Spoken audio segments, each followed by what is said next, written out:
Bismillahirrahmanirrahim, bonsoir à toutes et à tous. J'espère que vous allez bien. Je suis ravie de vous retrouver ce soir pour un nouveau numéro concernant les valeurs en islam. Le thème d'aujourd'hui est la justice.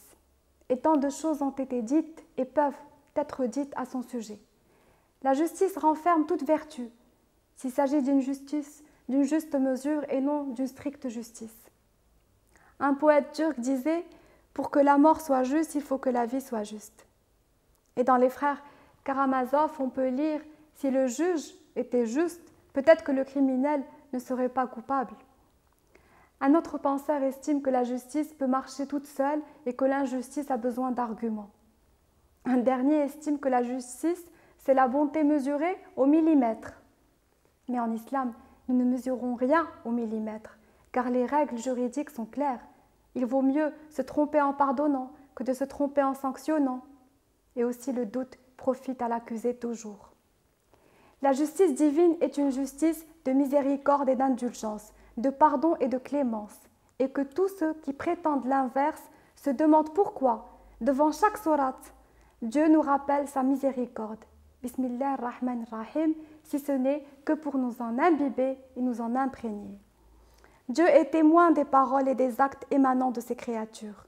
Il enseigne à la sourate 10 du Coran, au terme de son 61e verset. Il n'échappe pas à votre Seigneur le poids d'un atome sur terre, ni dans le ciel, ni rien de plus infime ou de plus grand que cela ne figure à l'écrit explicite. Dieu est certes le savant de toutes choses. Il est savant de toutes choses et pourtant, il est présent et prompt à l'indulgence. Dieu veille sur le secret et est près des esprits. Dans le Coran, sourate le Repentir, verset 78, il nous est dit « Ne savait-il pas que Dieu connaissait leurs secrets et leur intime entretien, que Dieu est connaissant des mystères ?» Dieu est le témoin des pensées intimes, celui qui connaît les secrets et qui assiste extérieurement. Il connaît la confidence et est à l'écoute du remerciement et de la doléance. Il écarte le mal et l'éprouve. Tout cela permet de nous sentir protégés devant le juste. Dieu est assurément en permanence près de son serviteur dans le but de le protéger. Il est celui qui veille et qui nous observe. Il nous dit dans le Coran « N'ayez pas peur, je serai avec vous à entendre et à voir ». C'est cela une belle justice. En fait, Dieu couvre de ses grâces et de ses bienfaits et observe, protège et assiste. Dans un très beau verset, le très miséricordieux révèle au prophète Sidna Muhammad sallallahu alayhi wa sallam « Supporte patiemment la décision de ton Seigneur, tu es sous nos yeux.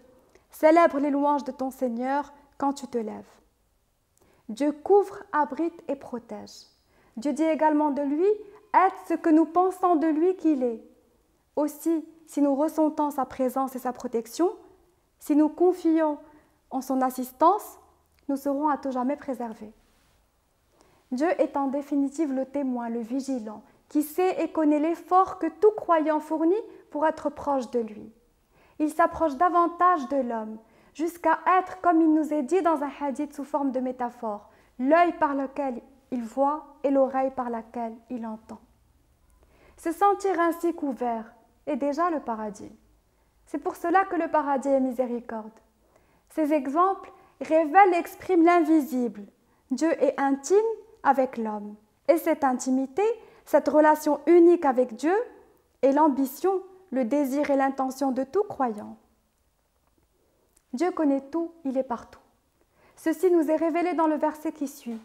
Il tient les clés du mystère, il est seul à les connaître, Il sait ce qui habite la terre ferme et la mer. Pas de feuille qui tombe sans qu'il ne le sache. Dieu est celui qui observe. Et le fait de se sentir si proche, si près, est une lueur d'espoir. Un espoir si fort, comme l'expriment ces vers d'un poète bulgare dans lesquels il nous est dit « Si le soleil un jour disparaît de ces cieux, accueillant, de l'enfer quelqu'un apportera une braise pour nous éclairer. » L'espérance est peut-être cette chose qui mérite qu'on lutte indéfiniment. Lutter pour sentir, sentir pour mieux lutter quand on sent le très proche nous observer. Dans le verset suivant, il nous est rappelé « Il est où que vous soyez, sur tout ce que vous faites, Dieu est clairvoyant. » Dieu use de métaphores et de poésie qui créent des rapports entre les images substituées que nous construisons et que Dieu place sous nos yeux tendrement. En effet, il place ces images pour nous, sous nos yeux, tendrement. Quand le croyant s'interroge sur le lieu où Dieu se trouve, il sait intimement qu'il est partout, c'est-à-dire proche, très proche, et qu'il observe, et qu'il est le présent, jamais absent. Dieu dit dans une parole soufie, « Mes cieux et ma terre ne me contiennent pas, et je suis contenu dans le cœur de mon fidèle serviteur. » C'est primordial en islam de faire les choses en prenant conscience de la présence divine, qui voit ce que les autres ignorent. À ce sujet, rappelons ces judicieuses paroles de Jésus, à travers lesquelles il recommande la sincérité des actions, la pudeur et la discrétion. Il dit « Quand un homme jeûne, il devrait mettre de l'huile sur sa barbe et essuyer ses lèvres, sortir se mêler aux gens comme s'il ne jeûnait pas. Quand il donne quelque chose avec sa main droite, il devrait le dissimuler de sorte que sa main gauche n'en sache rien. Quand un homme prie, il devrait fermer la porte. » L'une nécessité d'afficher sa foi. Même en la dissimulant, Dieu percevra toujours ce que nous éprouvons et les autres ignoreront toujours ce que le savant sait déjà. Et de toutes les façons, même s'ils savaient, quelle importance ça aurait. Par le biais du prophète Sidna Muhammad sallallahu alayhi wa sallam, Dieu enseigne à l'humanité qu'être juste et avoir la foi, ce n'est pas uniquement s'adonner à des œuvres cultuelles connues de tous, telles la prière ou le jeûne, mais c'est aussi et surtout agir pour le bien de tous les êtres vivants sur terre, en protégeant leurs lieux de passage, en évitant de mal se débarrasser des ordures, en protégeant et en respectant la vie animale et végétale, parallèlement à notre environnement, dont nous sommes avant tout responsables, et ce pour être justes devant Dieu. Concernant les lieux de passage, il y a bien plus de 14 siècles, le messager recommandait de respecter les passants, de répondre au salut de paix, c'est-à-dire de se montrer respectueux et poli envers tous. Il insistait sur le fait de s'interdire de nuire par quelque moyen qu'il soit. Cette dernière recommandation, c'est-à-dire s'interdire de nuire, ouvre le champ à toute une série de possibilités qui ne pouvaient pas, à l'époque, toutes être citées par lui. S'efforcer de ne pas porter atteinte à autrui par le biais de la voie publique était une recommandation prophétique. Elle consiste en réalité à être vigilant face à toutes nos actions. C'est s'éduquer par l'habitude à ne rien jeter sur les routes, dans les rues, respecter la nature et la végétation. Puisque même l'infime détail reste relatif. La conséquence d'une négligence peut engendrer un mal. Combien de fois des individus se sont blessés suite à l'inconscience dont certains font preuve? Le prophète Sidna Muhammad sallallahu alayhi wa sallam affirme depuis plus de 14 siècles qu'être juste, c'est aussi participer à la protection de l'environnement, au bon entretien des rues, en respectant les normes d'hygiène, participer à la bonne ambiance, en étant souriant et poli envers tous, en s'empêchant de semer toutes sortes d'agressivité. Car notre responsabilité vis-à-vis de Dieu ne s'arrête pas aux pratiques d'adoration, mais va bien au-delà, et c'est une façon d'être juste. Le devoir de l'homme devant Dieu est le respect, que ce soit de l'homme, de l'animal, de la nature ou de l'environnement. Ces gestes, d'apparence si simples, ont une portée énorme. Il faut avoir cette volonté, cette force de vouloir changer ce qui peut et doit l'être, au nom du message. Le philosophe Russell disait qu'il faut avoir la force suffisante pour changer les choses que l'on peut changer, la résignation pour accepter ce que l'on ne peut pas changer, et du savoir et de la clairvoyance pour distinguer entre les deux. Toute personne sait qu'en s'efforçant, ne serait-ce qu'un peu, elle peut participer au respect du monde dans lequel nous vivons. Toute personne sait que par des gestes très simples, elle peut participer au bien-être de toute la planète pour cette génération et pour les générations futures, Inch'Allah.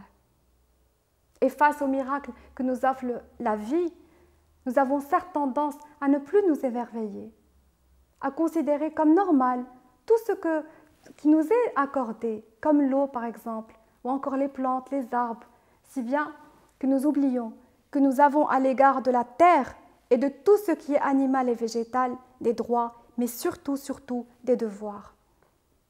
Cela nous entraîne d'ailleurs à l'analyse d'un hadith se rapportant cette fois-ci au respect de la vie animale, que probablement vous connaissez tous, être juste envers les animaux. Il concerne donc ce hadith une femme punie pour une chatte qu'elle avait négligée jusqu'à ce qu'elle mourût.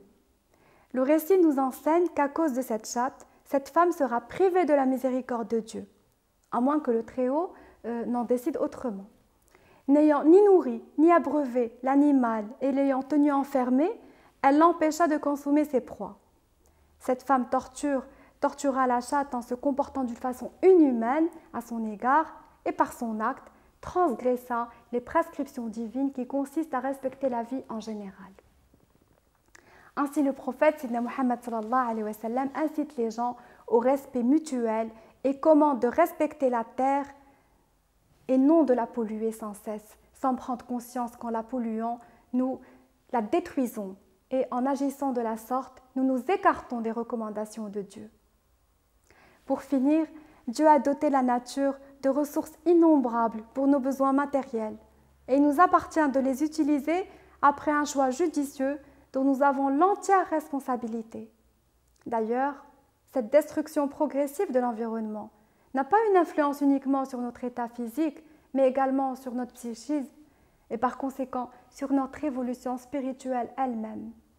Bien que nous ayons parfois du mal à nous souvenir de cette vérité aveuglante et de prendre conscience de l'interdépendance de tout ce qui a été créé.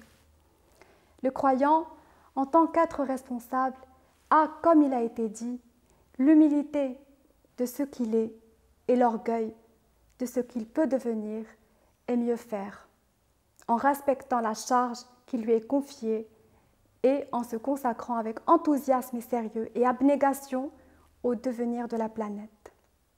Sur ces mots prend fin l'émission de ce soir. J'espère vous retrouver très prochainement, Inch'Allah, pour un nouveau programme qui a trait aux valeurs. D'ici là, prenez soin de vous et restez avec nous pour la suite de nos programmes sur la chaîne As-Sadisa. À très bientôt, Inch'Allah. Wassalamu alaikum wa rahmatullahi wa barakatuh.